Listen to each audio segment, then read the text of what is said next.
Krishna Krishna Krishna Hare Hare Hare Rama Rama Rama Hare Hare. Rudraj Śrīmad-Bhāgavatam ki jai. Hare Krishna. Today we are going to read one shloka from Śrīmad-Bhāgavatam, 3rd canto, 23rd chapter, titled as Devahūti's Lamentation. Devahūti is the wife of Kardama Muni and she is the daughter of Maharaj Swayambhuva Manu. In the previous chapters, we learned how Maharaj Swayambhuva Manu came to Bindu Sarovar, where Kardama Muni was doing tapasya, and Maharaj Swayambhuva Manu offered his daughter Devahūti to Kardama Muni, and she got married to Kardama Muni. And after their marriage, then Swayambhuva Manu, who was the emperor of the entire universe, went back to his own kingdom, Barhishmati. And there, the character of Maharaj Swayambhuva Manu was described. Maharaj Swayambhuva Manu was a devotee of Lord Vishnu, and he spent all his time in serving and remembering Krishna. So Devahūti was daughter of a great devotee of Lord. And she was also married to a husband, Kardama Muni, who was also a devotee of Lord Krishna. And Kardama Muni wanted to please Lord, and he did tapasya for thousands of years. So we can see that Devahūti's parents are also great devotees, and her husband is also great devotee. So she is married now to Kardama Muni, and her parents have left to their own kingdom, and now Devahūti is with Kardama Muni. Maitreya Rishi is reciting this whole pastime to Vidurji. And Maitreya Rishi now is describing Devahūti's lamentation when her parents left to their own kingdom. At that time, Devahūti was remembering her parents and she was lamenting. That pastime is described in this chapter. So we'll read the shloka number 1. Before we do that, we'll recite Om Namo Bhagavate Vasudevaya. Om Namo Bhagavate Vasudevaya. Om Namo Bhagavate Vasudevaya. Om Namo Bhagavate Vasudevaya. Narayanam Namaskrutyam Naram Chaiva Narottamam Devi Saraswati Vyasam Tato Jayamudiraid. Nashtaprayeshu Bhadreshu Nityam Bhagavata Sevaya Bhagavatim Uttama Shloke Bhaktirabhavati Naishtaki. Rudraj Śrīmad-Bhāgavatam ki jai. So we're reading one shloka, 3rd chapter, 3rd canto, 23rd chapter, 1st shloka. Maitreya Vacha Pitrabhyam Prashithe Sadhvi Pati Ingita Kovita Nityam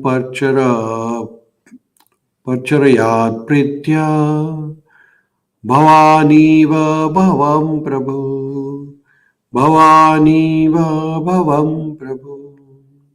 So Maitreya Rishi is saying to Vidurji, after the departure of her parents, after the departure of Swayambhuva Manu and Satrupa, they went back to their own kingdom after Devahūti got married to Kardama Muni. After their departure, the chaste Devahūti, who could understand the desires of her husband, served him with great love, as Bhavani, the wife of Lord Shiva, serves her husband. Here, It is mention of Bhavani and Lord Shiva. Bhavani Bhavam Prabhu. So Devahūti served her husband just like Mata Bhavani, Mata Parvati. She served Lord Shivji. So Srila Prabhupada ji is explaining this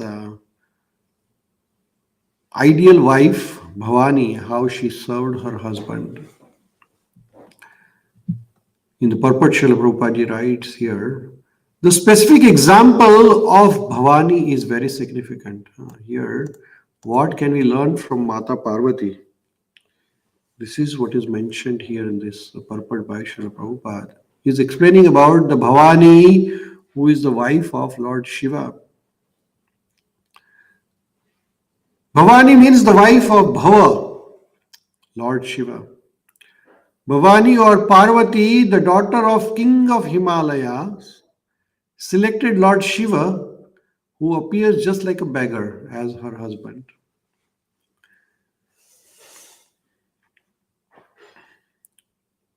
Shivji does not stay in opulent palace. Shivji stays in Himalayas. And he does not have any material opulences with him. He does not have even a house. He does not wear good clothes. He has a bhasma over his body. Shivji is a mendicant. And Parvati comes from the royal family. She is the daughter of King of Himalayas.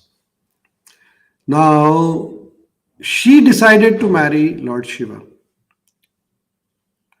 And here Devahūti also, when she heard about a description of Kardama Muni from Narad Muni, then Devahūti herself decided to marry Kardama Muni.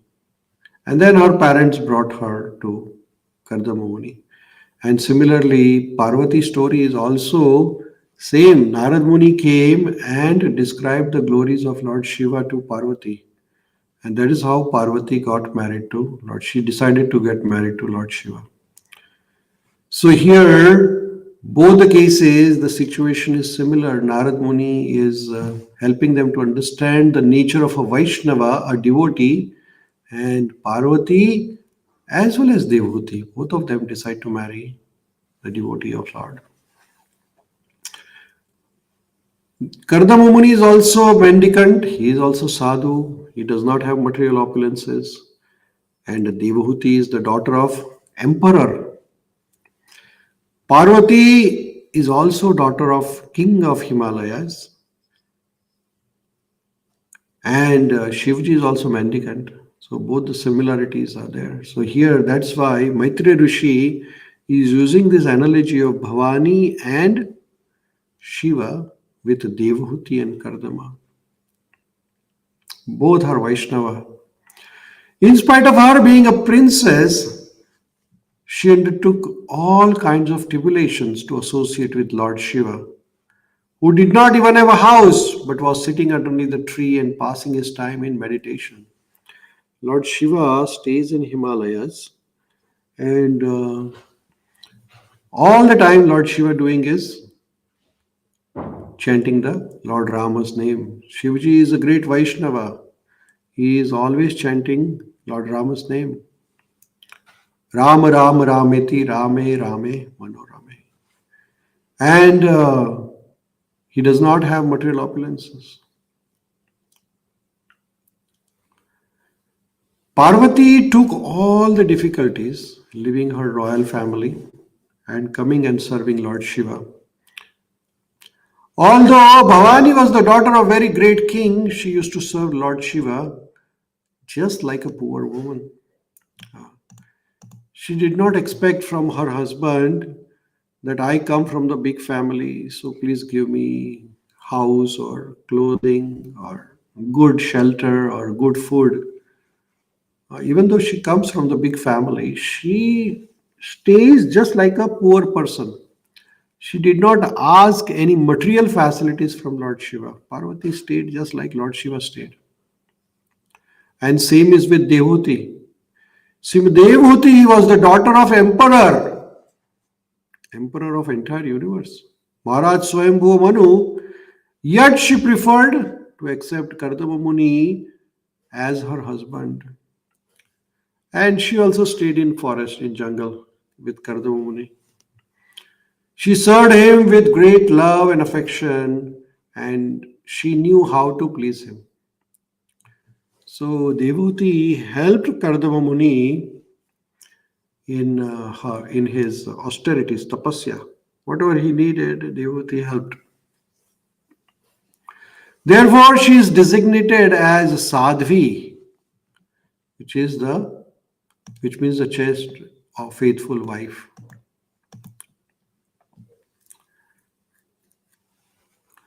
Her rare example is ideal of Vedic civilization. These are the husband-wife relationship in Vedic culture is very nicely explained by relationship between Lord Shiva and Bhavani, and similarly between husband and wife Devahūti and Kardama Muni. Every woman is expected to be as good and chaste as Devahūti or Bhavani. Today in Hindu society, unmarried girls are still taught to worship Lord Shiva with idea that they may get husband like Lord Shiva. Actually, people come and usually girls, they worship Lord Shiva and they pray to Lord Shiva that please give us a husband like yourself. Now, what is like Lord Shiva means? Lord Shiva's like husband means one who is devotee of Lord. That is what is the meaning of it. Lord Shiva is ideal husband, but not in terms of riches or sense gratification, but because he is the greatest of all the devotees. So when a daughter is married to a devotee of Lord, that is a fortune of parents, actually. That is where the marriage becomes successful. Otherwise, the whole marriage system is based on materialistic ideas. Here it says, in terms of riches or sense gratification. People find somebody who's from the rich family, somebody who's good looking, but one should look for if person is a Vaishnava, if one is a devotee of Lord. Vaishnavanam yatha Shambhu. Here, very nice shloka.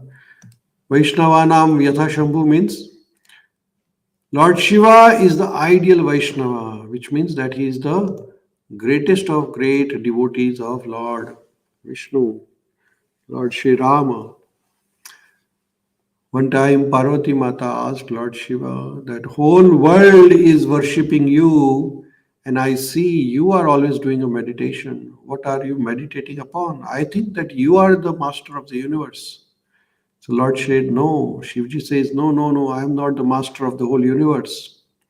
Actually, it is Lord Vishnu who is the Lord Rama who is the master of whole universe. And I am his servant. And I am always chanting Rama Rama Rameti, Rame Rame Mano Rame. I'm always chanting Ram Nama. So he is the greatest of all Vaishnavas. He constantly meditates upon Lord Shri Rama and chants Ram Ram Ram Ram. Lord Shiva as a Vaishnava Sampradaya, which is called Vishnu Swami Sampradaya. There are 4 authorized sampradayas. One is Brahma Sampradaya. One is Brahma coming from Lord Brahmaji. Second Sampradaya coming from Lord Shiva is called Shiva Sampradaya or Vishnu Swami Sampradaya. Vishnu Swami is the Acharya of the Shiva Sampradaya. Then third is Lakshmi Sampradaya and fourth is Kumar Sampradaya. So authorized Sampradayas. So Lord Shiva has his own Sampradaya. Unmarried girls, they worship Lord Shiva so they can expect a husband who is as good a Vaishnava as Lord Shiva is. The girls are not taught to select a husband who is very rich or very opulent for material sense gratification. Rather, if a girl is fortunate enough to get a husband as good as Lord Shiva in the devotional service, then her life becomes perfect. Here is the thing. So if a girl gets a devotee husband and devotee parents, that's the best combination. The wife is dependent on husband, and if husband is a Vaishnava, then naturally she shares the devotional service of husband because she renders him the service. This reciprocation of service and love between husband and wife is the ideal of householder's life. So here we can learn ideal householder life between Lord Shiva and Bhavani. Bhavani, Mata Parvati, in spite of discomforts, material discomforts, she happily served Lord Shiva in performing his devotional service. And same with Devahūti, she served her husband very sincerely in doing his devotional service.